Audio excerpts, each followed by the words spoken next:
YouTube. I am working on my 2009 Honda Pilot today.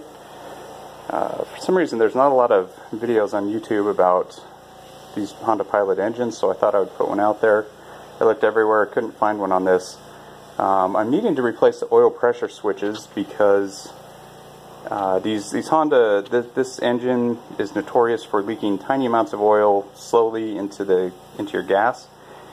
And eventually the oil runs low, and it's because of this variable control module type of engines on these.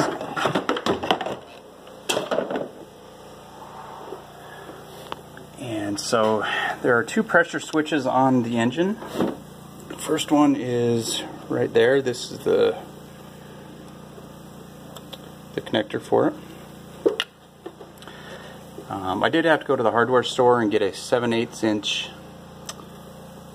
deep well socket to take this off. So that wasn't part of what I had in my socket set. It's kind of a large size. The second one is right down there. It's the blue piece you can see there. Let's see if I can get some light on that. And that also takes a 7/8 inch socket. Now, the connector's right here. That was on top of it, but anyway, it's just right down there. So that's all you need to do. Take the cover off of that plastic cover off. There's a couple tabs to take that off, and then screw the new ones in, and that's it. So there you go, YouTube. Good luck changing your oil pressure switches.